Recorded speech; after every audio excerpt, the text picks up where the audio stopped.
Isang 12 taong gulang na batang lalaki ang pinalayas ng kanyang madrasta at nag-isip na magpakamatay, ngunit napadpad sa isang monasteryo nang makitang pari ang nunal sa brasong bata, namutla ang kanyang mukha.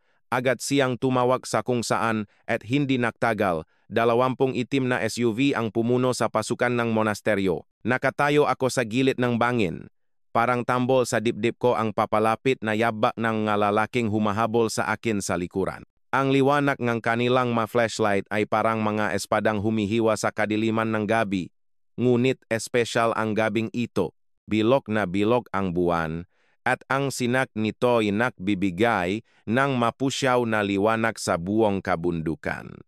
Dahil dito, kitang-kita ko ang lahat, parang sarili kong kalagayan, maging ang mga bato sa ilog, 100 metro sa ibaba, ay isa-isang nakikita sa liwanag ng buwan, isang hakbang na lang at mahuhulo na ako. Paglingon ko, 2 lalaking may nakakatakot na mukha ang humihingal na papalapit.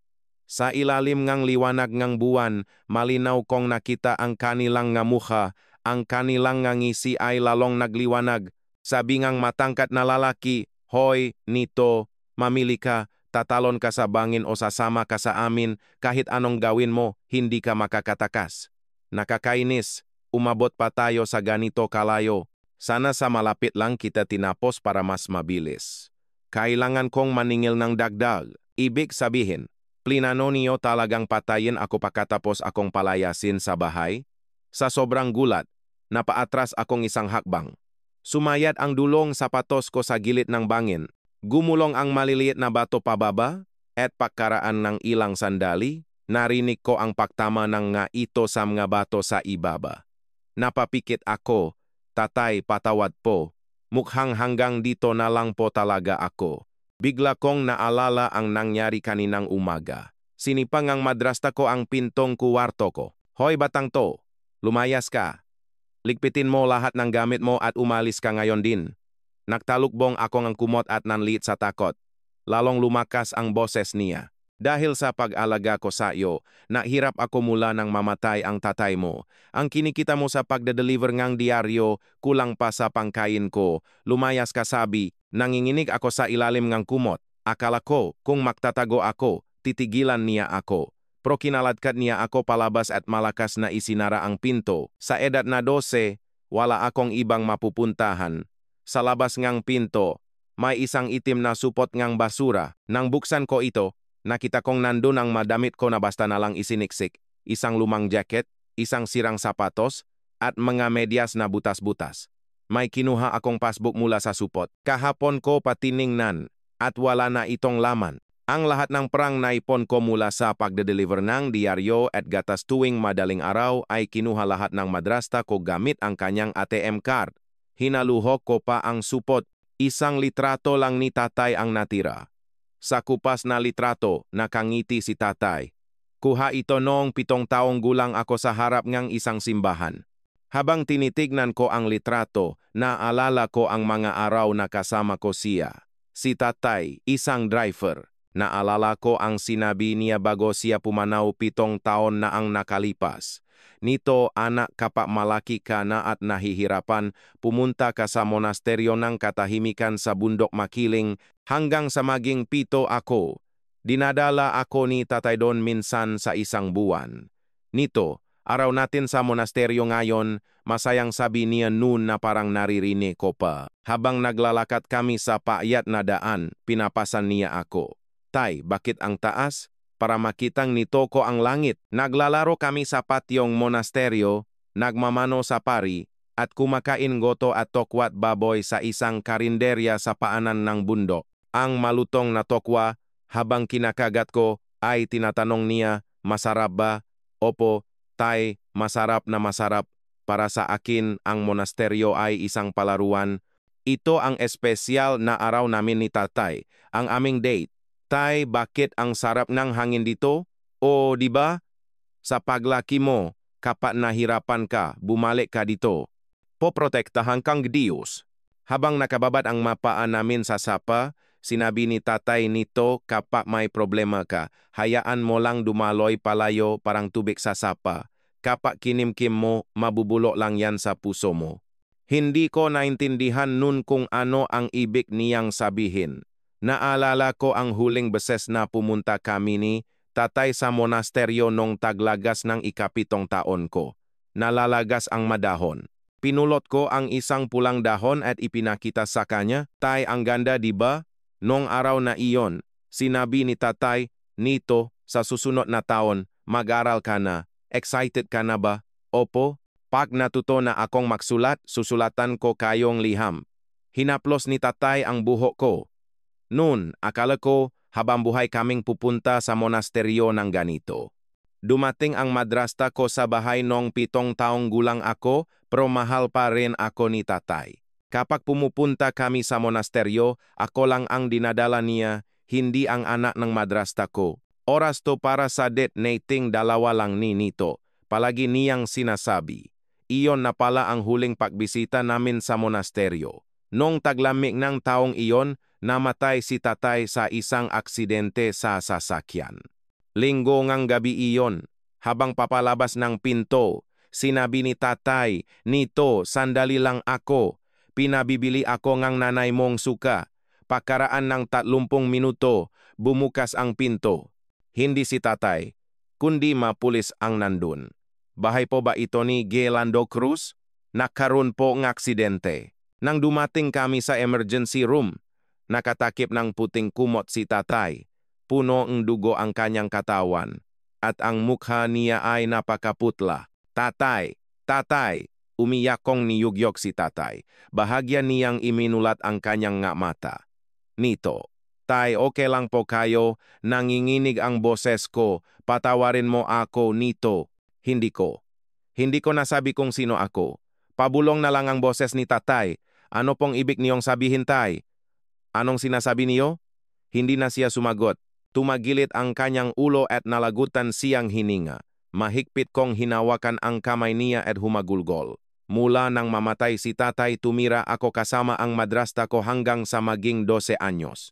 Nagpakasal sila ni tatay nung taglagas ng 7 taon ko.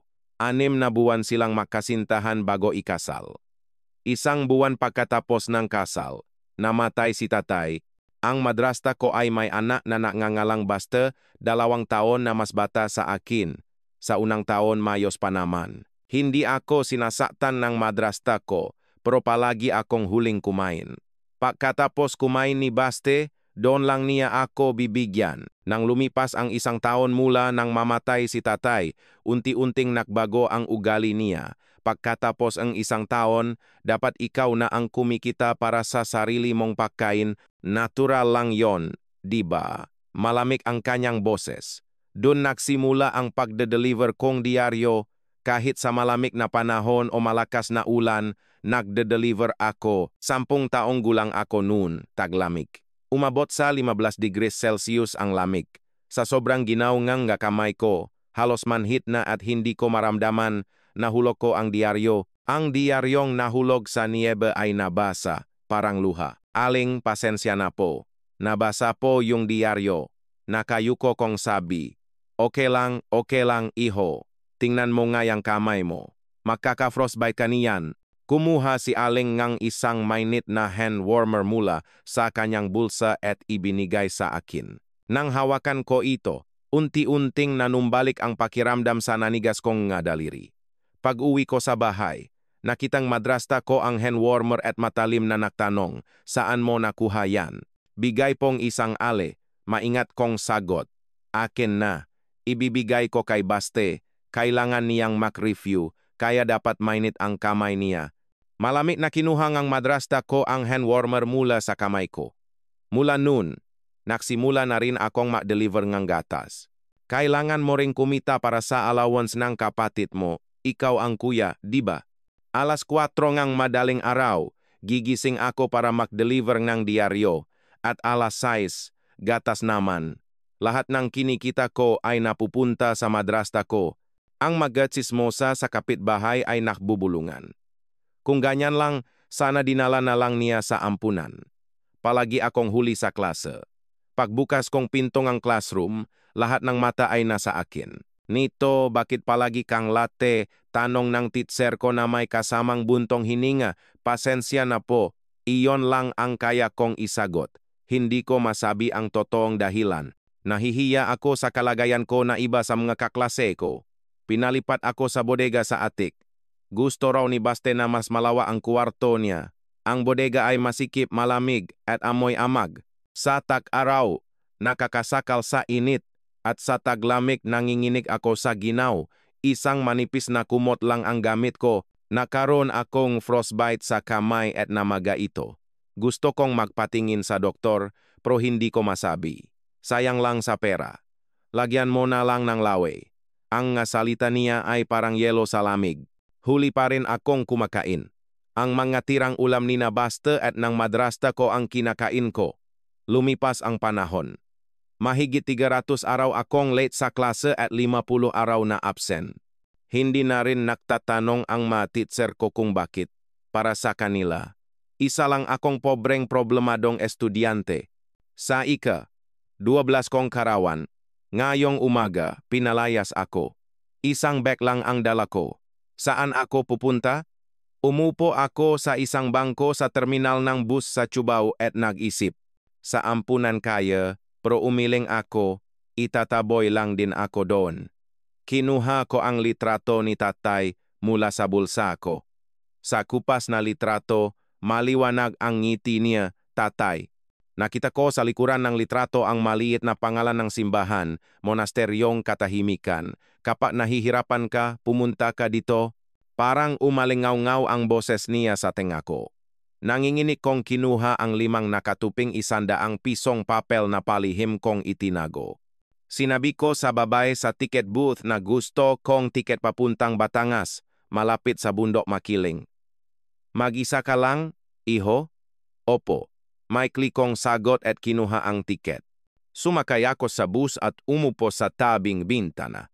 Habang nakatingin sa labas, naisip ko, tatay, natatakot po akong mag-isa. Pero sinabi niyo po na kapag nahihirapan ako, pumunta ako sa monasteryo. Dahan-dahang umandar ang bus. Habang pinagmamasdan ko ang mga tanawing nakdaraan, tumulo ang luha ko. Hindi ko alam kung bakit ganito kalupit ang mundo. 3 beses akong lumipat ng bus bago makarating malapit sa bundok Makiling. Pababa na ang araw habang naglalakad ako paayat, 5 kilometro pa ang layo ng monasteryo. Pagkatapos ng halos 1 oras na paglalakad, may narinig akong tunog ng sasakyan sa likuran ko. Isang itim na van ang lumakpas sa akin. Huminto ito 10 metro sa unahan. Bumukas ang pinto at bumaba ang 2 lalaki. Mga mukhang siga. Hoy bata, halika dito. Kinawayan akong matangkat na lalaki. Kusang napaatras ako, lumapit sila. Ikaw si Nito Cruz, di ba? Sumama ka sa amin. Pinapahanap kang nanay mo, naramdaman kong may panganib. Umiling ako. Ayoko po. Hindi po ako sasama. Sumimanggot sila. Hinawakan ng pandat na lalaki ang braso ko. Napumiglas ako ng buong lakas at tumakbo papasok sa gubat. Hoy, habulin niyo yan, sigaw mula sa likuran. Papalapit ng papalapit ang mga yaba. Kahit hinihingal na ako, tuloy lang ako sa pagtakbo. May natapakan akong bato, pero pinilit kong hindi matumba. Lalong lumapit ang nga yabak sa likuran ko. Saan ka pupunta, ha? Umalingaw-ngaw ang boses nila. Ang liwanag ng flashlight ay tumama sa likod ko. Ang puso ko ay parang sasabog sa bilis ng tibok. At halos hindi na ako makahinga dahil sa kagubatan, may bentahe ako laban sa kanila. At dahil sa ilang taong pagde-deliver ng diaryo at gatas, sanay akong tumakbo. Ang masangga ng puno ay humahaplos sa mukha ko, nagiwan na mahapting gasgas. Nanghihina na ang mapa ko, pero tuloy lang ako. Tatay, tulungan niyo po ako. Pabulong kong sabi habang umiyak. May narinig akong parang nabaling kahoy sa ilalim ng paa ko. Sumubsob ako. Tumama ang tuhod ko sa lupa at naramdaman ko ang matinding sakit. Nang kapain ko ang tuhod ko, basa ito, dugo. Mas lalong lumapit ang mga yabak. Ang liwanag ng flashlight ay direktang tumama sa mukha ko. Tumayo ako ulit at tumakbo. Kahit dumudugo ang tuhod ko, hindi ako pwedeng huminto. Papakipot ng papakipot ang daan. Puno nga puno ang makabilang gilid. Ang masanga ay humahampas sa braso ko. Mahapdi. Pero wala akong oras na intindihin ito. Huminto kasabi. Sigaw nga laking hinihingal. Halos hindi na rin ako makahinga. Nanginginig ang mga binti ko at hindi na sumusunod sa gusto ko. Pero may naramdaman akong kakaiba sa unahan. Mas malakas ang ihip ng hangin. Nang akmang hahakbang pa ako, naramdaman kong wala na akong apakan. Bigla akong guminto. Banjin. Nang tumingin ako sa ibaba, purong kadiliman ang nakita ko. Siguro mga 100 metro ang lalim. Mahina kong narinig ang agos ng tubig mula sa ilog sa ibaba. Paglingon ko, 2 lalaki ang humihingal na papalapit. Ang liwanag ng flashlight ay tumama sa mukha ko. Saan ka pa pupunta ngayon? Sabing lalaki na may ngisi. Napatras ako. May mga batong gumulong pababa mula sa dulo ng sapatos ko. Matagal bago ko narinig ang pagtaman nito sa ibaba. Mamili ka, tatalon ka sa bangin o sasama ka sa amin. Dahan-dahang lumapit ang lalaki. Ang isa naman ay umikot para harangan ang daan ko. Nakatayo ako sa gilid ng bangin, sa likod ko, 100 metrong bangin, sa harap ko, 2 lalaki. Napapikit ako. Isang hakbang pa at mahuhulog na ako, tatay, patawad po, pabulong kong sabi habang tumutulo ang luha.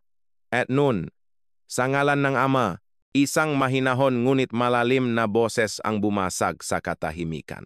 Tok, tok, tok, ang tunog ng tungkot na tumatama sa lupa ay may ritmo. Sa ilalim ng liwanag ng buwan, isang matandang parina nakaputing sutana ang dahan-dahang naklalakad palapit.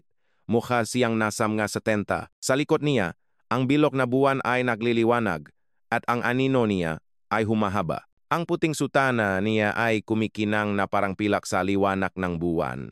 Anong nangyayari dito sa bundok sa ganitong oras ng gabi? Mahinahon ngunit matatag ang boses ng pari. Iritableng sumagot ang matangkat na lalaki, Padre, wag na po kayong makialam. Umuwi na po kayo. Kukunin lang namin itong pamangkin namin. Ganun ba? Tumingin sa akin ang pari. Sa liwanag ng buwan, malinaw ang kanyang nga mata. Umiyak akong umiling. Walang salitang lumabas sa bibig ko. Matagal akong tiningnan ng pari bago niya hinarap ulit ang mga lalaki. Ang pagsisinungaling ay kasalanang hindi mapapatawad kahit ng Diyos. Napahalahak ang panda na lalaki. Ano? Diyos? Nakakatawa ka. Ano bang magagawa ang isang matandang pari na tulad mo? Pinagmasdan niya ang pari mula ulo hanggang paa. Tingnan mo to. Parang isang ihip lang ng hangin, liliparin na. Hoy, tanda, umuwi ka na, bago ka pa masaktan. Sumabat din ang matangkat na lalaki na may ngisi. O nga, magdasal ka na lang sa simbahan mo, huwag ka nang gumawa ng gulo dito. Nakatinginan ang dalawa at naktawanan, hindi umimik ang pari. Nakatayo lang siya, hawak ang tungkot. Ang liwanag ng buwan ay tumatama sa kanyang puting buhok. Itong matandang to, inis na lumapit ang pandak na lalaki. Hindi ka pala nakakaintindi. Itinula niya ang balikat ng pari. Sa isang iglap, napakabilis ng pangyayari. Ang kamay ng pari ay gumalaw na parang ahas. Swish! Hinawakan niya ang pulsong lalaki at pinindot ang isang punto gamit ang kanyang hinlalaki at hintuturo. Aray! Napangiwi ang mukhang lalaki. Bigla siyang napaluhod na parang ipinako sa lupa. Ang itsura niya habang nakaluhod at hawak ang pulso ay parang nakdarasal. Sa ilalim ng liwanag ng buwan, pinakpapawisan ang mukhang lalaki. Ang sakit, ang pulso ko, parang mababali. Kalmado pa rin ang itsurang pari, hegupoin. Kapag pinigil mo ang daloyng dugo sa pulso, mawawalan ng lakas ang buong katawan. Tumayo ang matangkat na lalaki at sumigaw. Hayop kang matanda ka. Itinaas niya ang kanyang kamao at sumugot sa pari. Papalapit ang suntok sa mukhang pari. Akala ko masasaktan siya at napasigaw ako. Pero bahagya lang niyang iginilit ang ulo niya. Sumuntok sa hangin ang lalaki. Hush! At parang kidlat na itinaas ng pari ang kanyang tungkot. Ang dulo ng tungkot ay eksaktong tumama sa sikmura ng lalaki. Ugh! Nabaluktot na parang pana ang katawan ng lalaki. Hirap siyang huminga. Inikot ng pari ang tungkot at hinampas ang binti ng lalaki. Pa! Napaluhod ang lalaki. Muling ibinaba ng pari ang kanyang tungkot. Ang danzong point sa gitnang dibdib kapag tinamaan hihirapin kang huminga. Ang chengshan point sa binti kapag tinamaan manghihina ang mga paa mo. Nakasubsob sa lupa ang dalawang lalaki at umuungol sa sakit. Ang isa ihawak ang pulso, ang isa naman ay ang sikmura at binti. Ang kanilang nga mukha ay punong sakit. Ang disiplinang pananampalataya bulong ng pari, kapag laging isinasabuhay, nagagamit sa paraang gusto ng Panginoon, sinubukan ng panda na lalaki na may kunin sa bulsa.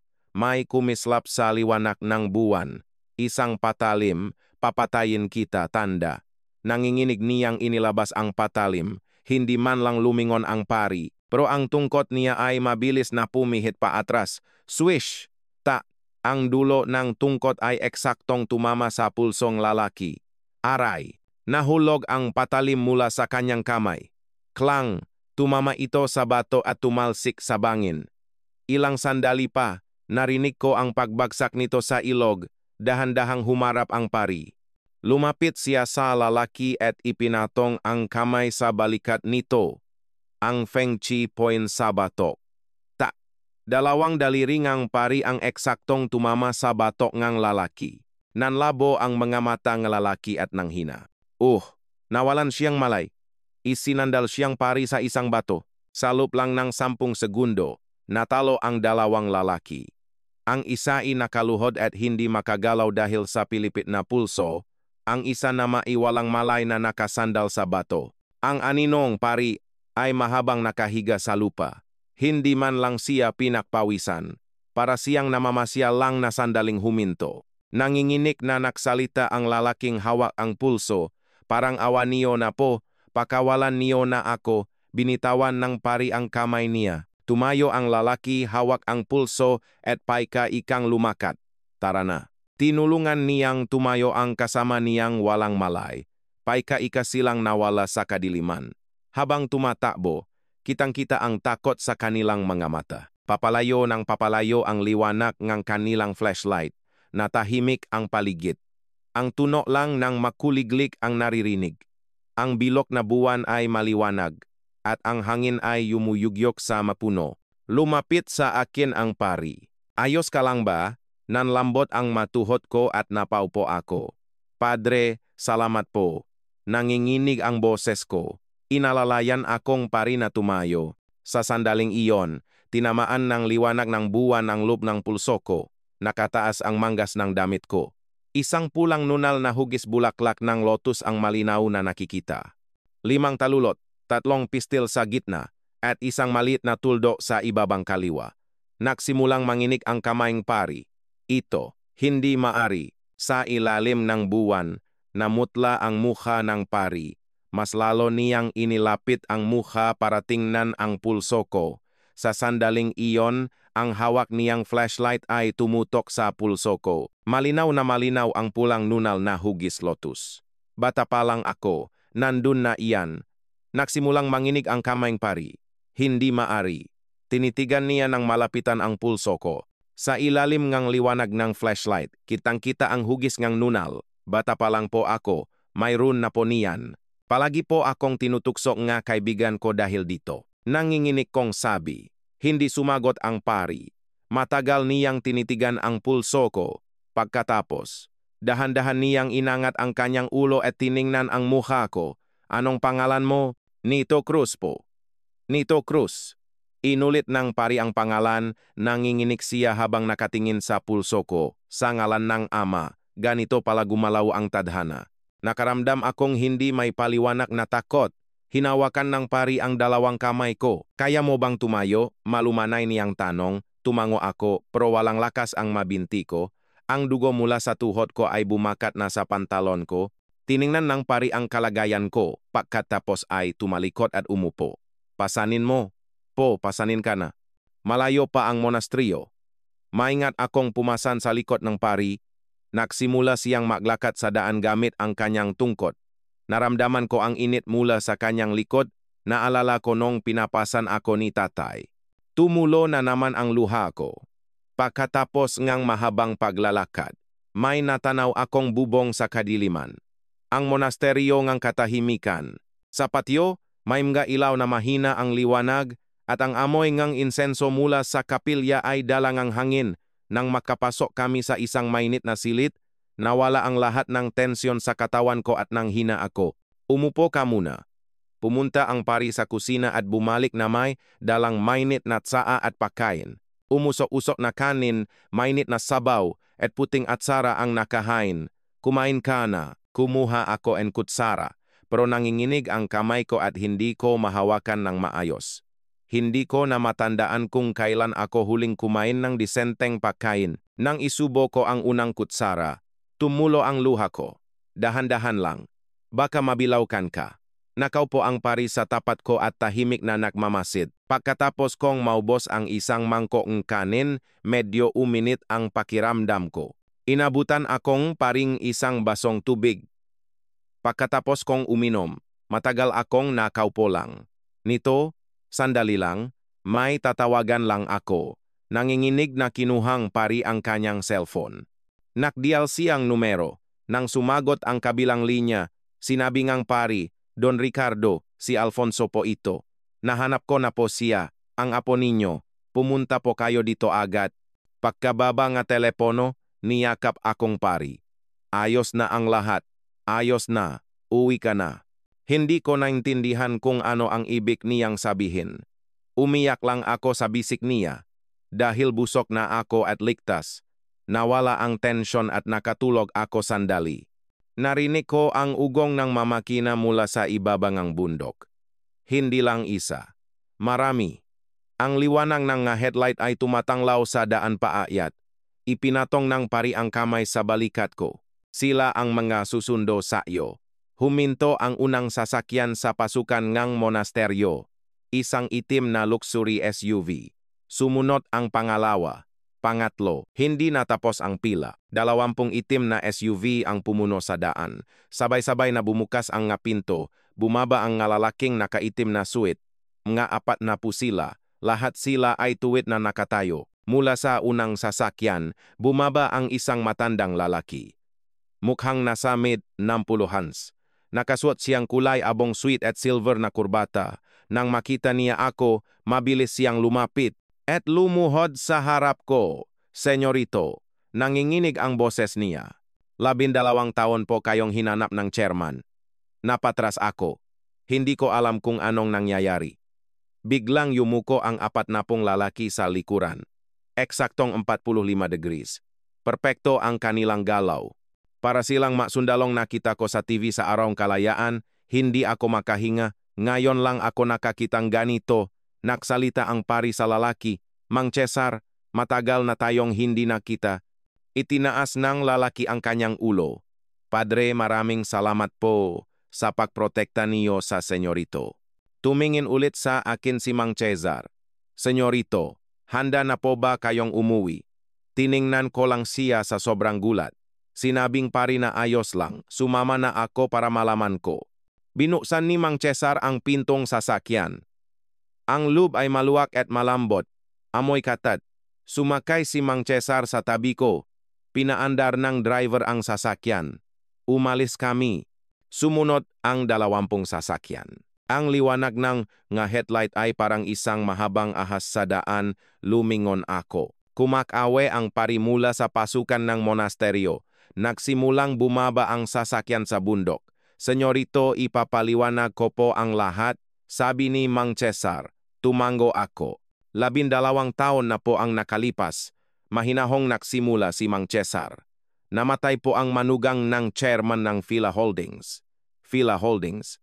Ang korporasyong nagmamay-ari pating diyaryong idine-deliver ko. Nagulat ako pero nakunwaring kalmado. Pagkatapos po niyang manganak, may lason po sa pagkain niya. Pinatay po siya. Napalunok ako. At bago pa man po kami makagawa ng kahit ano, nagkaroon ng suno sa ospital. Patuloy ni Mang Cesar, sinadya po ang suno para itago ang ebidensya. Sa gitna po ng kaguluhan, nawala ang bagong silang na sanggol. Senyorito, ang sanggol na iyon ay kayo po. Bumilis ang tibok ng puso ko. May espesyal na marka po ang sanggol. Itinuro ni Mang Cesar ang pulso ko. Ang nunal na hugis lotus sa loob ng pulso. Iyon lang po ang tanging ebidensya. Isang litratong kuha nung ipinanganak kayo. 12 taon pong nahanap ang chairman sa buong bansa. Sa mga ampunan, ospital, presinto, lahat po ay hinaluhog. Pero hindi po kayo natakpuan. Kaninang gabi lang po tumawag si Padre Alfonso. Nanginginig kong tanong, pero ako po si Nito Cruz. Umiling si Mang Cesar. Hindi po. Ang tunay niyo pong pangalan ay Ramonito de Villa. Akala ko, nakakatakot na ang mundo, pero may mas malaki pa palang mundo. Tumatakbo ang sasakyan sa expressway. 3 oras ang biyahe papuntang Maynila. Ang mga ilaw sa labas ay mabilis na dumadaan. Hindi na nagsalita si Mang Cesar. Nakatingin ako sa labas ng bintana, malalim ang iniisip. Ramonito de Villa. Villa Holdings. Paglason. Sunog. Gulong-gulo ang isip ko, tiningnan ko ang nunal sa pulso ko. Ang hugis lotus ay bahagyang nakikita sa liwanag ng buwan. Hindi ko akalain na ang maliit na nunal na ito, na laging tinutukso ng mga kaibigan ko, ang magbabago sa buong buhay ko. Tuloy-tuloy ang takbo ng sasakyan. Natanaw ko na ang mailawng Maynila, matataas na gusali. Nasa Bonifacio Global City kami. Huminto ang sasakyan sa harap ng isang gusali. 40 palapak na tower. Pumasok kami sa underground parking. Sumakay kami sa isang private elevator. Itinapat ni Mang Cesar ang isang card. Napindot ang button para sa penthouse. Umakyat ang elevator. Huminto sa 40 palapag. Bumukas ang pinto. Isang malawak na entrance. Makintab ang marmol na sahig. Nauna si Mang Cesar. Nagtanggal akong sapatos at pumasok. Malawak ang sala. Siguro mga 300 metro kwadrado. Mataas ang kisame at mula sa salaming bintana, tanaw ang buong city lights ng Maynila. May nakaupo sa sofa. Isang matandang lalaki na puti ang buhok, mukhang nasa mid-70. Nang makita niya ako, bigla siyang tumayo. May hawak siyang tungkot, dahan-dahan siyang lumapit. Tumutulo ang luha sa kanyang nga mata. Apo, nanginginig ang boses niya. 12 taon kitang hinanap, niyakap akong matanda. Ang yakap ng lolo ko ay mainit. Noon lang ako humagulgol ng todo. Pagkatapos ang mahabang pag-iyak, pinaupo ako ni lolo sa sofa. Nagdala si Mang Cesar ng tsaa. May kinuha si lolo na isang sobremula sa drawer. Luma na, may selyo pa. Ito ang iniwan ng nanay mo. Maingat na binuksan ni lolo ang sobre. May sulat sa loob. Naninilaw na ang papel. Sulat mula 12 taon na ang nakalipas. Binasa ito ni lolo. Mahal na itay, ang anak ko po ay may nunal na hugis lotus sa loob ng kanyang pulso. 5 talulot, 3 pistil sa gitna, at isang maliit na tuldok sa ibabang kaliwa. Kung sakaling may mangyari sa akin, gamitin niyo po ang nunal na ito para hanapin siya. Kakaiba po ang mga nangyayari sa paligid ko. Parang may nagmamasid sa akin. Mula po nang may makita akong kakaiba sa mga libro ng kumpanya. Pakiusap po, alagaan niyo ang anak ko. Nakmamahal ang inyong manugang. Patak-patak ang luha ko. Sinubukan pala akong protektahan ni nanay. Hinawakan ni lolo ang kamay ko. Oh, hanggang sa huli, pinrotektahan ka ng nanay mo. Dahan-dahang nagsalita si lolo. Nito, sasabihin ko na sa iyo ang totoo. Ang nanay mo ay isang corporate lawyer, matalino at makatarungan. Nakmahalan sila ng tunay mong tatay at ikinasal. Pagkatapos ang kasal, tumulong siya sa kumpanya at nadiskubre ang isang multibilyong pisong embezzlement. Iyon ang naging dahilan ng lahat. Pagkatapos mong ipanganak, may nagdala ng pagkain sa kanya sa ospital na may lason. Bago siya mamatay, sinabi niya sa isang nurse, protektahan niyo ang anak ko. Pero agad nakasunok sa ospital. Sinadya iyon para itago ang ebidensya. Sa gitnang gulo, nawala ka. Huminto sandali si lolo. Kahit anong hanap namin, hindi ka namin makita. Hindi ako makahinga. Pero paano po ako? Nagpatuloy si lolo. Ilang araw lang ang nakalipas.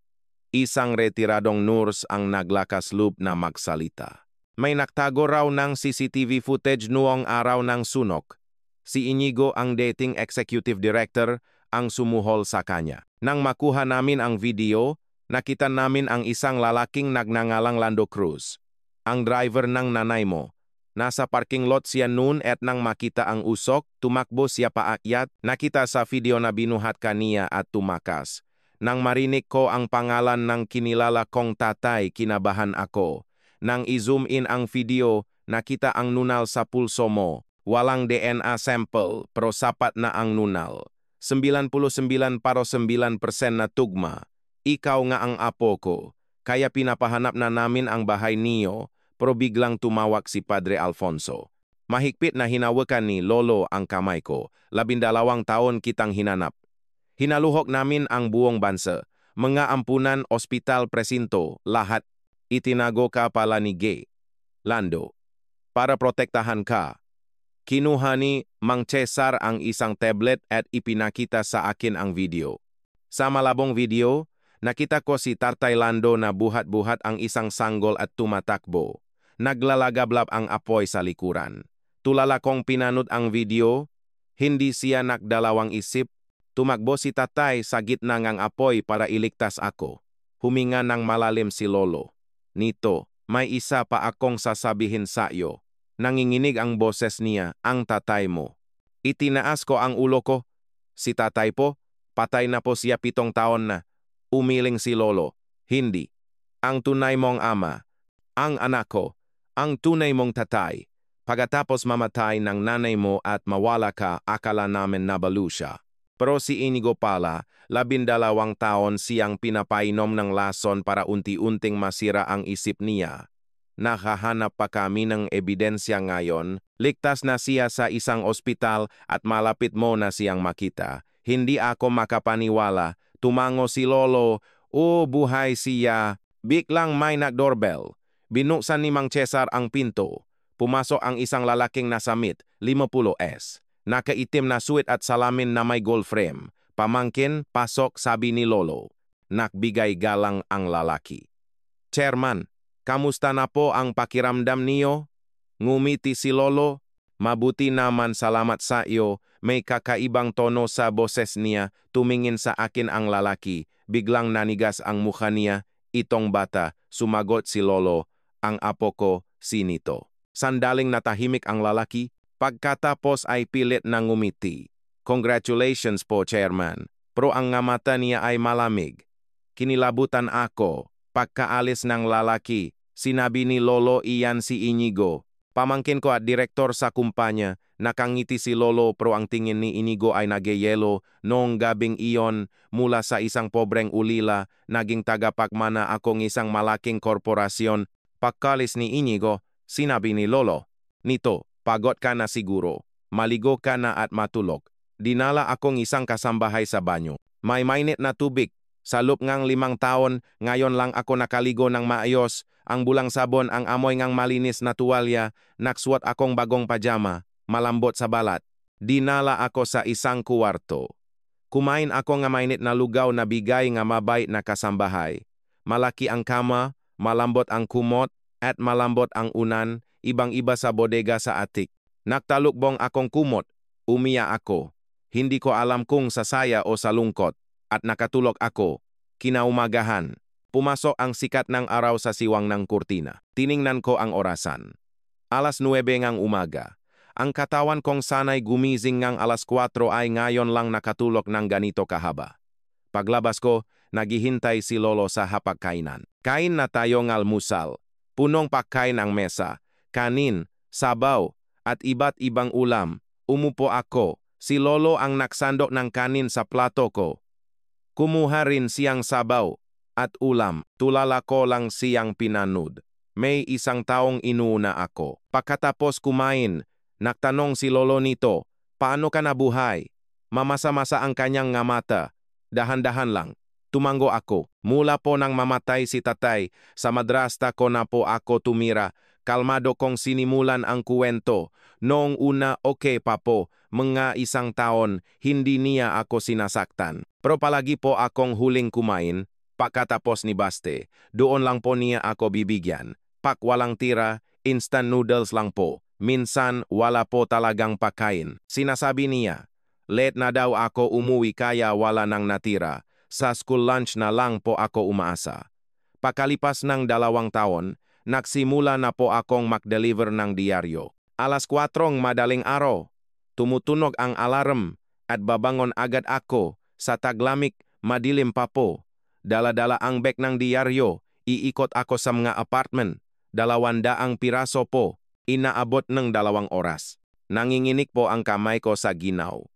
Nang humingi po ako ng guwantes, sabi niya, bumili ka gamit ang pera mo, huwag kang hihingi sa akin. Pero lahat pong kinikita ko, sa kanya napupunta, walang natitira sa akin. Lalong nanigas ang makamay ko sa ginaw.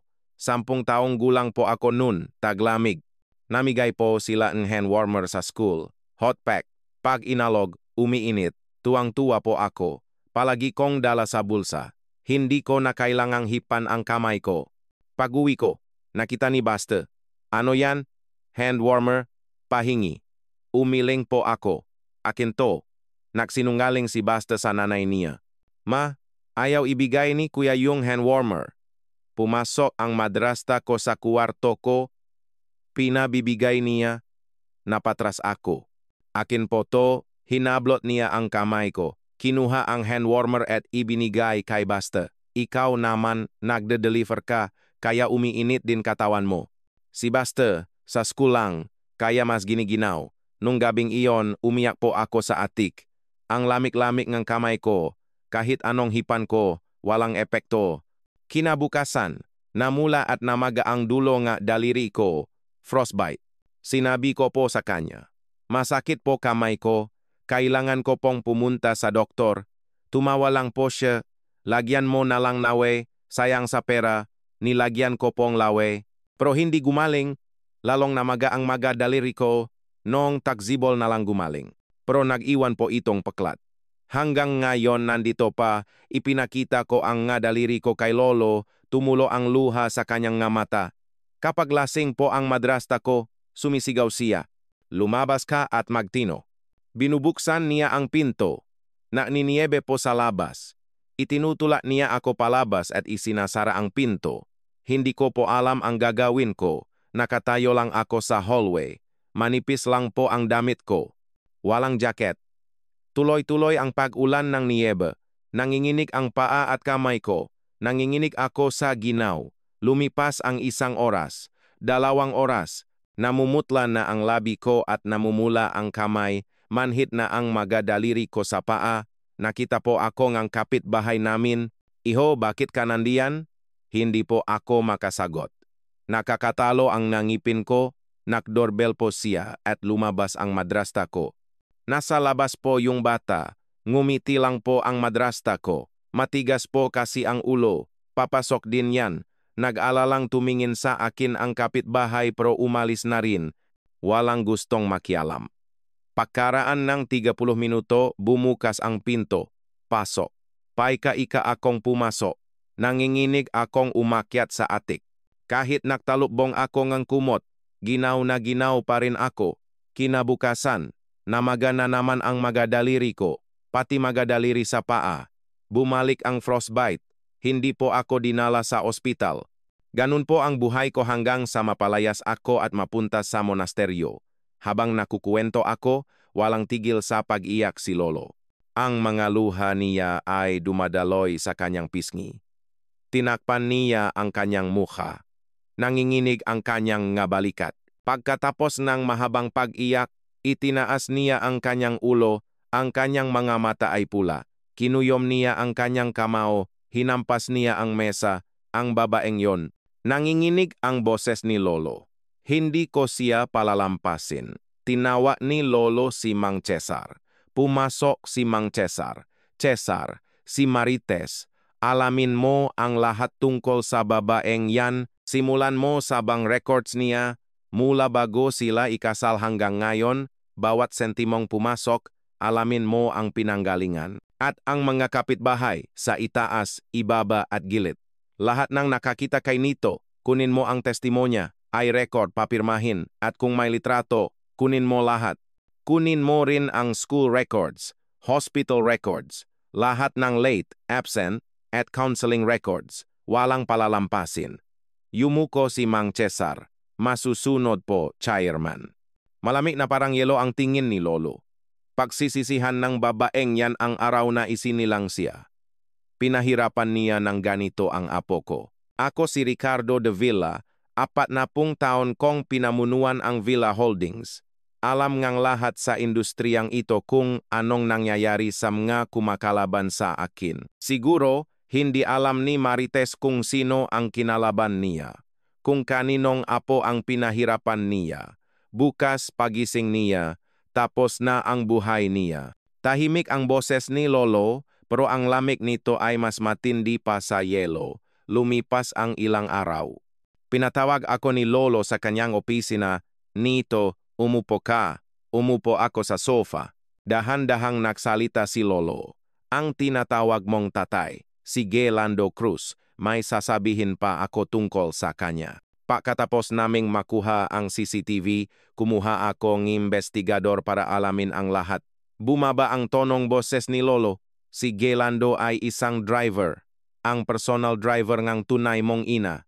12 taon na ang nakalipas. Namatay ang asawa niya habang nanganganak. Pati ang anak nila ay namatay. Sobrang daming dugo ang nawala. Ginawa nga doktor ang lahat pero hindi naisalba. Sa isang iglap, nawalan siyang asawa at anak. 1 buwan pagkatapos nun, nakasunog sa ospital. Nilason ang nanay mo at sinunog ang lugar. Nasa parking lot si Gelando nun. Nang makita niya ang usok, tumakbo siya papasok. Kinuha ka niya at tumakas. Balak niyang i-report sa pulis, pero may nagmamasid sa parking lot. Naramdaman niya ang panganib. Naisip niya na kapag nag-report siya, pareho kayong mamamatay.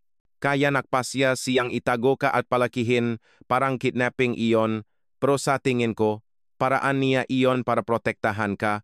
May isang monasteryo na madalas puntahan ang nanay mo. Ang monasteryo ng katahimikan sa bundok Makiling.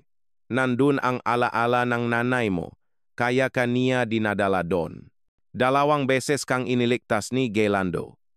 Minsan mula sa apoy, at pangalawa sa loob ng 7 taon na inalagaan kanya. Siguro, pinalaki kanya na parang sarili niyang anak. Malungkot na tumingin sa akin si Lolo. Siya ay isang tunay na ama habang nakikinig ako. Hindi tumigil ang luha ko. Nanikip ang dibdib ko. Lumipas ang 4 na buwan. Nakdala si Mang Cesar ng isang makapal na folder. Chairman, tapos na po ang investigasyon. Kinuha ni Lolo ang folder. Basahin mo, dahan-dahang binasa ni Mang Cesar. Bang records ni Marites, 7 taon na po ang nakalipas, may pumasok na 1 milyong piso. Ang nagpadala, si Kiko, kapatid ni Marites. Mayroon po tayong testimonya ng 12 kapitbahay. Lahat po sila ay nakasaksi ng child abuse. May recording at pirma na po, school records, sabi po ng class advisor, may suspetsa ng malnutrition at malinaw na senyales ng abuso. Hospital records, 2 kaso ng frostbite, 1 bali, 1 malnutrition. 5 beses na po siyang dinala sa emergency room. May inilabas na litrato si Mang Cesar. At ito po ang matibay na ebidensya. 1 litrato noong 10 taong gulang siya, taglamig. Lihim pong kinunan ng isang kapitbahay. Sa litrato, 1 bata ang nakatayo sa hallway ng apartment na punong niyebe, nakasuot lang ang manipis na damit. Ang kamay niya ay namumula at namaga, at ang labi niya ay nangingitim sa ginaw. Ako iyon. Napapikit si Lolo habang tinitingnan ang litrato. Tumulo ang luha sa kanyang pisngi. Matagal siyang ganun bago iminulat ang mga mata. Pinunasan niya ang kanyang luha. Cesar, tawagan mo si Fiscal Reyes. Kinuha ni Lolo ang telepono. Fiscal, si Ricardo de Villa ito. May hihilingin sana ako. Narinig ang boses sa kabilang linya. Chairman, ano po iyon? May 1 kaso ngang child abuse na gusto kong ipahawak sa iyo. Handa na ang lahat ng ebidensya. Bukas ng umaga, paki-request ng warrant of arrest. Masusunod po, Chairman. Pagkababa ng telepono, tumingin si Lolo sa bintana. Marites, bukas ng umaga, pagising mo, tapos na ang buhay mo. Napakatata ang boses ni Lolo. Nito, sasabihin ko na ang totoo. Ito ang resulta ng investigasyon ni Cesar. Si Gelando, namatay sa isang aksidente sa sasakyan 7 taon na ang nakalipas, di ba? Pakpatay iyon. Sinabotahe ang preno. Ibinuklat ni Lolo ang madokumento. Isinarangang pulis ang kaso bilang drunk driving. Pero ang blood alcohol level ng driver ay 0. Hindi siya uminom. Sinadya ang pagbangga. Hinanap namin ang driver ng kabilang sasakyan. Si Kiko, kapatid ni Marites. Bumaba ang boses ni Lolo. Si Lando ang nakasaksi sa paglason sa nanay mo. Nakita niya ang salarin nung arawng suno sa ospital. Pinatahimik siya. Kung ganon, ano po ang madrasta ko? Tanong ko. Naglabas ng ibang dokumento si Lolo. Ang pagkatao ni Marites. Isa siyang single mother. Mag-isa niyang pinalaki ang anak niyang si Baste. 2 taong gulang si Baste noon. 7 taon at 6 na buwan na ang nakalipas. Dinalaw siyang kapatid niyang si Kiko. May alo. Kapag pinakasalan niya ang isang lalaki, bibigyan siya ng 1 milyong piso. Walang pagpipilian si Marites. Kailangan niya ang pera. Sinadya niyang lapitan si Gelando. 6 na buwan silang nakdet. Hindi alam ni Gelando na planado ang lahat. 7 taon na ang nakalipas, taksibol, ikinasal sila. 1 buwan pagkatapos, namatay si Gelando sa aksidente. Tumawag si Kiko kay Marites. Manatili ka lang diyan. Alagaan mo yung bata. Ang 1 milyon ay para sa pananahimik mo. Ginawa nga ni Marites. Napanganga ako. Planado pala ang lahat. Tumango si Lolo. Oh, simula sapul. Plano na. Pinatay nila si tatay? Tumango si Lolo. Oh, pagpatay iyon. Ang madrasta mo, mukhang napanood niya yung programa sa TV para sa mga nawawalang tao. Nakpaere ako ngang anunsyo na hinahanap kita, ang batang may nunal sa pulso. Naalala niya ang nunal mong hugis lotus at tinawagan ang kapatid niyang si Kiko. Kuya, yung alaga ko, apo palang mayaman. Tinawagan ni Kiko si Inigo. Inutusan siya ni Inigo. Tapusin mo na yan, kaya kahinabol ngam gasiga sa bundo. Nanigas ang buong katawan ko. Hindi lang pala ang madrasta ko ang gumawa ng impyerno sa buhay ko. May tunay na demonyo sa likod ng lahat. Mahigpit na hinawakan ni Lolo ang kamay ko. Nito, ang tatay na nakpalaki sa iyo, alam niya kung sino ako.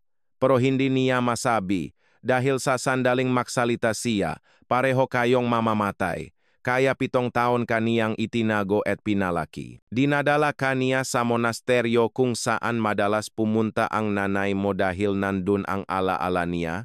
Hanggang sa huling sandali, pinrotektahan kaniya. Ang nanay na nagsilang sa akin, ang tatay na nakpalaki sa akin, pareho akong sinubukang protektahan.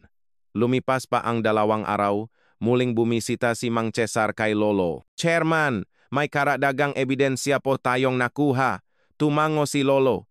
Sabihin mo, ibinuklat ni Mang Cesar ang madokumento. Bank records ni Inigo. 7 taon at 6 na buwan na ang nakalipas. Nakpadala siyang 1 milyong piso kay Kiko. Sa parehong araw, nakpadala si Kikong 1 milyon kay Marites. Malinaw na kung saan galing ang pera. Mayroon din po tayong phone recording. Pinatukto ni Mang Cesar ang recorder. Narinig ang boses ni Inigo. Tapusin mo na yan. Tahimik at walang bakas. Sumagot ang boses ni Kiko. Masusunod po, Director. Sumimangot si Lolo. Mayroon pa ba? Tumango si Mang Cesar. Ebidensya tungkol sa tunay niyong anak. 12 taon pong sinuhulan ni Inigo ang direktor ng mental hospital. 10,000 piso kada buwan para manahimik. Pinapainom siyang maliliit na dosis ng gamot para manatiling tuliro. Isang nurse na nag-resign kamakailan ang nagtestigo. Narito po ang recording. Kinuyom ni Lolo ang kanyang kamao. At ang paglason sa manugang niyo 12 taon na ang nakalipas, si Inigo din po ang nagutos, pati ang suno sa ospital. Natunton na po namin ang naksunok. Nagtatago po siya ngayon sa ibang bansa, pero inaayos na po ang pagpapabalik sa kanya. Ang utak ng lahat ng ito ay si Inigo. Tumingin si Lolo sa bintana. Matagal siyang tahimik bago nagsalita. Inigo, Kiko, Marites, Huhulihin silang tatlo. Kinuha ni Lolo ang telepono. Fiskal, ako ulit ito. Isa pang pabor. Inigo, Kiko at Marites. Sabay-sabay mo silang arestuhin. Walang dapat makatakas. Ipapadala ko ang mga ebidensya bukas ng umaga. Narinig ang boses ng fiskal sa kabilang linya. Masusunod po, Chairman. Mag-a-apply po akong 3 waran. Ibinaba ni Lolo ang telepono. Tumingin siya sa akin. Nito, bukas ngang umaga, lahat sila ay nakaposas na. Tumango ako. Ang tingin ni Lolo ay malamig at desidido. Kinabukasan, madaling araw, alas 5, nagising ako. Maaga ring nagising si Lolo at nasa sala na. Katabi niya si Mang Cesar. Chairman, nasa bahay na po ni Marites ang mapulis. Sabi ni Mang Cesar habang may kausap sa telepono. Nag-doorbell na po sila. Bumukas ang pinto. Marites, inaaresto ka namin para sa kasong child abuse. Narinig ang sigaw sa kabilang linya. Hindi, wala akong kasalanan, wala akong ginawa. Boses ni Marites. Nang susubukan na siyang posasan, lalo siyang sumiga. Bitawan niyo ako. Anong kasalanan ko? Narinig ang iyak ng bata mula sa loob. Si Baste, Mama, saan ka pupunta? Umiyak si Baste abang nakakapit sa nanay niya. Iniwan si Baste sa kapitbahay habang hinihintay ang social worker at kinalatkat ngam nga pulis si Marites palabas. Isinakay sa sasakyan. Umalis ito. Ibinaba ni Mang Cesar ang telepono. Unang aresto, tapos na po, tumango si Lolo. Alas 5:30. Muling tumunog ang telepono ni Mang Cesar. Nasa bahay na po kami ni Kiko. Kumato ang nga pulis. Kiko, pulis to. Buksan mo. May narinig mula sa loop. Anong nangyayari? Bumukas ang pinto. Kiko, inaaresto ka namin para sa kasong murder at obstruction of justice. Sandali. Ano to? Umatras si Kiko. Sinubukan niyang tumakas. Nadulas siya sa hagdan. Kalabog. Gumulong siya pababa. Aray. Dinambangang nga pulis si Kiko. Pinosasan. Sir, inutusan lang po ako. Si Inigo po ang nag-utos. Nakmakaawa si Kiko. Pero kinalatkat pa rin siya palabas. Isinakay sa sasakyan. Pangalawang aresto. Tapos na po, report ni Mang Cesar. Tumingin si Lolo sa orasan. Isa na lang, alas 6. Tumuno na naman ang telepono ni Mang Cesar. Nasa Villa Holdings main office na po kami. Sa labas ngang opisina ni Director Inigo. Binuksan ng nga pulis ang pinto. Nakaupo si Inigo sa kanyang mesa. Nakbabasa ng mga dokumento. Itinaas niya ang kanyang ulo. Anong kailangan niyo? Malamig ang kanyang boses. Director Inigo, inaaresto ka namin para sa kasong murder, illegal detention, at embezzlement. Ipinakita ngang pulis ang warrant. Dahan-dahang ibinaba ni Inigo ang mga dokumento. Hindi nakbago ang kanyang ekspresyon. Tatawag akong abogado. Kinuha ang pulis ang posas. Isinuot sa kanyang makamay. Click.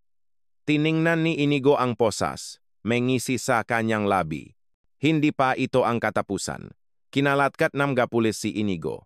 Sumakay sila sa elevator. Bumaba sa ground floor lobby. Nakaposas si Inigo. Nag-flash ang mga kamera. Dumaksa ang mga reporter. Director, anong masasabi niyo? Iginilit ni Inigo ang kanyang ulo. Isinakay sa sasakyan. Pangatlong aresto tapos na po. Ibinaba ni Mang Cesar ang telepono at nag-report kay Lolo. Chairman, naaresto na po silang tatlo. Tumingin sa akin si Lolo. Narinig mo ba, Nito? Lahat sila nakaposas na. Ikaw ang susunod na mamumuno sa korporasyong ito. Mahirap man, pero tingnan mo kung paano dapat parusahan ang magriminal. Maluhaluhang sinabi ito ni Lolo sa akin ng may pagmamahal. Nagsimula na ang investigasyon. Sa interrogation room, iyak ng iyak si Marites. Wala po akong kasalanan. Inalagaan ko lang po siya. Inilabas ng investigador ang mga dokumento. Testimonya ng 12 kapitbahay. Lahat sila nakasaksi ng child abuse. Namutla si Marites. Pero, inilabas ng investigador ang litrato. Noong 10 taong gulang siya, nakatayo sa hallway na punong niyebe. nakasuot lang ng manipis na damit. Hindi ba abuso yan? Yumuko si Marites. Nagpatuloy ang investigador. Totubang pinalabas mo siya sa gitnang snow? Nanginginig ang labi ni Marites. Ibinuklat ng investigador ang hospital records. 2 kaso ng frostbite, 1 bali, 1 malnutrisyon, lahat hindi nagamot. Bakit hindi mo siya dinala sa ospital? Nagsimulang humagulgol si Marites. Wala po kaming pera. Inilabas ngang investigador ang bank records. 7 taon na ang nakalipas, pumasok ang 1 milyong piso. Wala kayong pera. Hindi na nakaimik si Marites. Sa kabilang kwarto, iniimbestigahan si Kiko. Sino ang nakutos na sabotahiin ang preno? Si Direktor Inigo po? Bakit ka tumanggap ng 5 milyon? Para po manahimik? Bakit mo pinatay si Gelando? Saksi po kasi siya. Yumuko si Kiko. Sa isa pang kwarto, nakakrus ang abraso ni Inigo. Katabi niya ang kanyang abogado.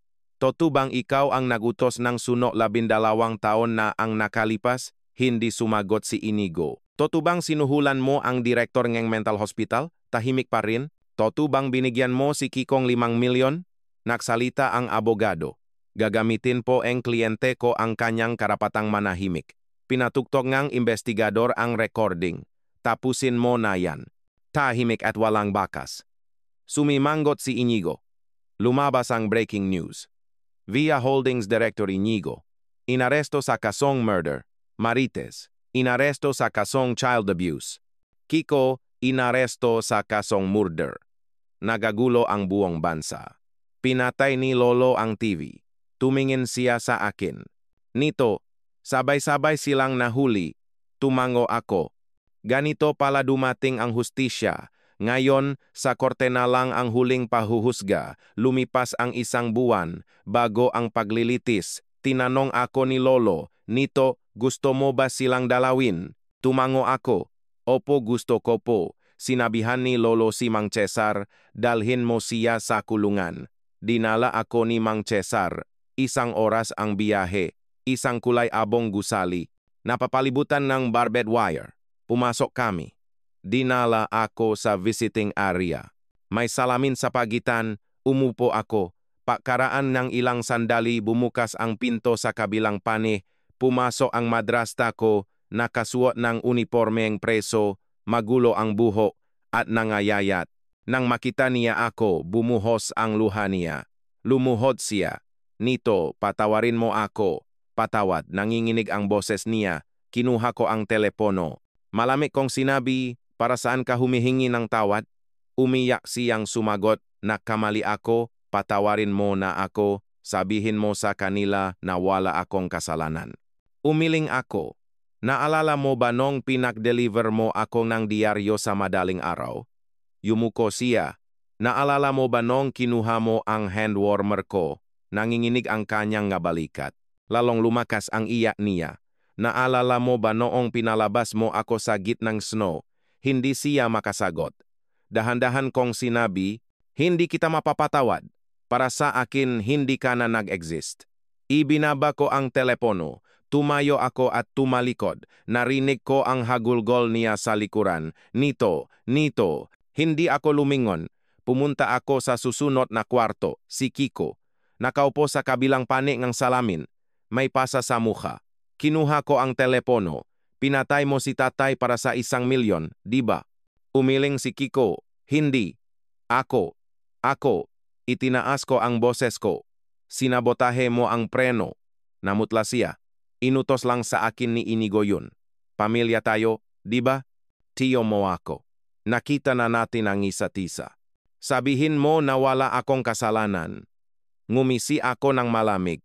Huwag kang magdahilan. Pumatay kang tao para sa pera. Nagsimulang umiyak si Kiko. Wala akong magawa. Ibinaba ko ang telepono. Tumayo ako at umalis. Narinig ko ang iyak niya mula sa likuran. Pumunta ako sa huling kwarto. Sabi na huwardiya, tumanghing makipagkita si Director Inigo. Tumangho ako. Sige po. Tumalikot ako. Idinagdag ng guwardiya. Nang sinabi po namin na nandito kayo, sabi niya, tumanggi ako. Hindi ko siya kailangang makita. Napangiti ako ng mapait. Inaasahan ko na. Lumabas akong kulungan. Sumakay sa kotse. Senyorito, ayos lang po ba kayo? Tanong ni Mang Cesar. Tumango ako. Ayos lang po. Pagkatapos ng 2 araw, nagsimula ang paglilitis. Kasama ko si Lolo sa korte. Umupo kami sa audience. Puno ng tao, maraming reporter. Bumukas ang pinto. Pumasok ang 3 akusado, si Marites, Kiko, at Inigo. Lahat sila nakaposas. Umupo sila sa upuan ng mga akusado. Nakayuko si Marites. Pinagpapawisan si Kiko. Walang ekspresyon si Inigo. Sa audience, katabi ko si Lolo, at may isa pa, ipinakilala siya ni Lolo. Nito ang tatay mo, isang lalaking nasa mid 40s. Payat ang mukha at malalim ang mga mata. Hinawakan niya ang kamay ko. Anak, namiss kita. May sakit si tatay kaya ngayon lang ako nakarating. Nahirapan ka. Nanginginig ang boses niya. Umiyak ako. Tatay, niyakap akong tunay kong ama. Nag-flash ang mga kamera. Pumasok ang hukom. Magsitayo ang lahat. Nagsimula na ang paglilitis. Mga akusado, magbigay ene huling pahayag, sabi ene hukom. Tumayo si Marites. Nagkamali po ako. Umiyak niyang sabi. Patawarin niyo po ako. Maupo, sabi ene hukom. Tumayo si Kiko. Biktima lang din po ako. Inutusan lang po ako ni Inigo. Nangingini ang boses niya. Wala po akong magawa. Maupo. Tumayo si Inigo. Sa abogado ko na lang po. Malamig niyang sabi. Hindi nagbago ang ekspresyon. Maupo. Binasa ng hukom ang hatol. Akusado Marites. Dahil sa paglabag sa anti-child abuse law, hinahatulan ng 12 taong pagkakakulong. Napaluhod si Marites. Akusado Kiko dahil sa murder at obstruction of justice. Hinahatulan ng 25 taong pagkakakulong.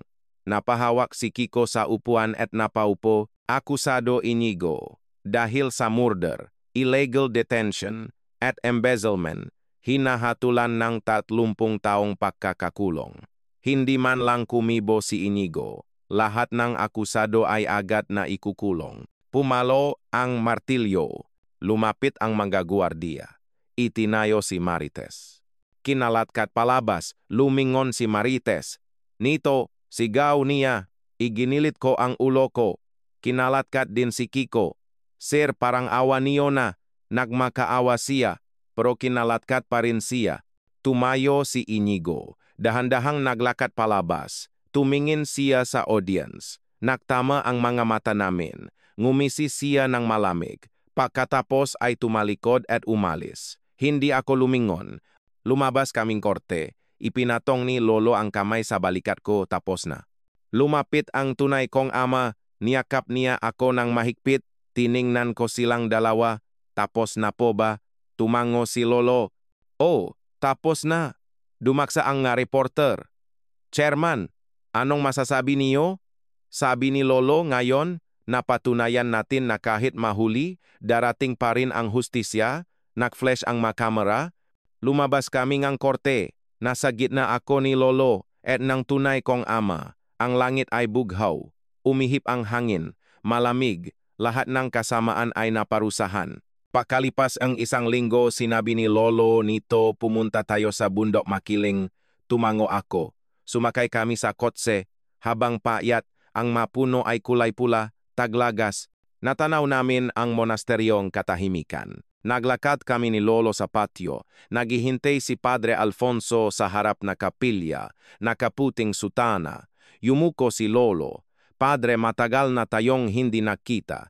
Yumuko rin ang pari. Chairman, kamusta po kayo? Napakunot ang nuko.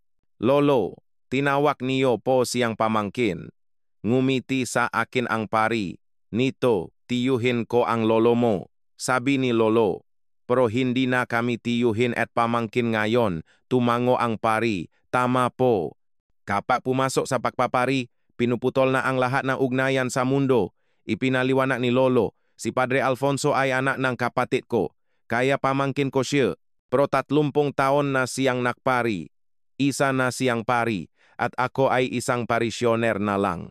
Pumasok kami sa kapilya. Uminom kaming tsa, dahan-dahang nagsalita ang pari. 30 taon na ang nakalipas. Noon, nagtatrabaho ako sa kumpanya. Isa akong direktor sa Villa Holdings. Hindi mo alam kung gaano kalakas ang agawan sa kapangyarihan. Nagawe ang magkakapatid para sa posisyon ngang ama namin. Napagod ako, gabi-gabi, binabangungot ako. Nakita ko kung gaano kasama ang nagagawa ngang pera at kapangyarihan sa tao. Isang araw pumunta ako dito. Umupo ako sa harap ng altar, magapon akong nandun. Lumubok ang araw, sumikat ang buwan. Dun ko naintindihan, hindi ito ang gusto ko. Kinabukasan, nagpagupit ako. Nagpasya akong magpari, pinigilan akong pamilya ko, pero umalis ako. 30 taon akong nanirahan sa bundok na ito, mahinahon ang boses ng pari. Sabi ni Lolo, naalala ko pa ang araw na umalis ang pamangkin ko. Sabi ng lahat, nabaliw siya, pero alam ko, siya ang pinakamatino sa amin. Uminom ng taa ang pari, sa loob ng 30 taon, tumanggap ako ng donasyon. Dahil galing ako sa mayaman pamilya, marami ang nakbigay, umabot sa mahigit 300 milyong piso. Hindi ko ginastos ni isang kusing, ipinadala ko lahat sa mga ampunan sa buong bansa para makakain at makapag-aral ang mga bata. Ang perang pinapadalang chairman buwan-buwan para din sa mga mahihirap na bata. Ang pera ay parang agos ng tubig. Kapag naipon, nabubulok, kailangan itong padaluyin para manatiling malinis. Tama yan, iyan din ang natutunan ko sa buong buhay ko, sabi ni Lolo. Alam ko, kaya ako nagbibigay.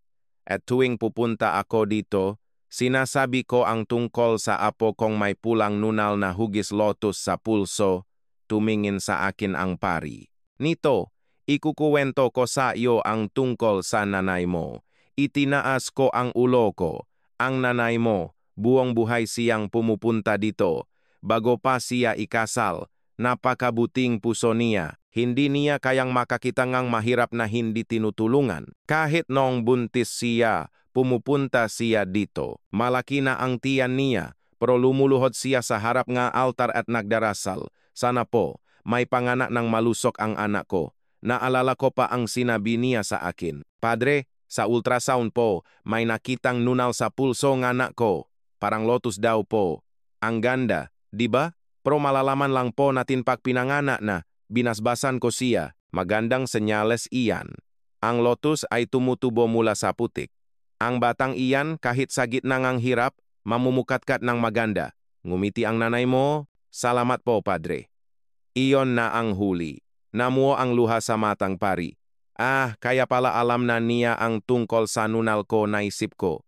Ikukuwento ko rin ang nangyari noong gabing iyon sa bundok, patuloy ng pari.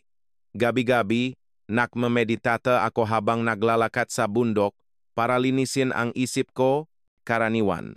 9:00 ako umaalis. Pero noong gabing iyon iba. 8:00 pa lang, naramdaman kong kailangan kong pumunta sa bundok. Hindi ko alam kung bakit. Dinala lang akong pakiramdam ko. Kinuha ko ang tungkod ko at umalis. 1 oras akong mas maaga. At sa bangin nakita-kita. Paano kung 1 oras akong nahuli? Siguradong sinaktan ka ng mga lalaking iyon? Paano kung hindi ako umalis 1 oras ng mas maaga? Wala ka na sana. Iyan ang tadhana. May mga bagay na hindi nakikita, pero makakakonekta. Naantanda ng krus si Lolo. Hinawakan ng pari ang kamay ko. Nito, alam mo ba kung bakit ka nagirap? Umiling ako, hindi po. May kasabihang, pag may tiyaga, may nilaga. Ang ibig sabihin, pagkatapos ng hirap, darating ang ginhawa. Nahirap ka para malaman mo ang halagang sarap. Kung hindi mo alam ang sakit, hindi mo malalaman ang saya. May kasabihan din na, ang bakal, sa apoy tinutunaw para maging espada. Ikaw ang mamumuno sa Villa Holdings. Para maging karapat-dapat sa $1 bilyong na korporasyon, kailangan mo ng ganitong pagsubok. Sinubok kang langit para maging isang mahusay na pinuno. Ang pagdating ng madrasta mo ay isang pagsubok, pero ang pagsubok na iyon ang nagpatatag sa iyo.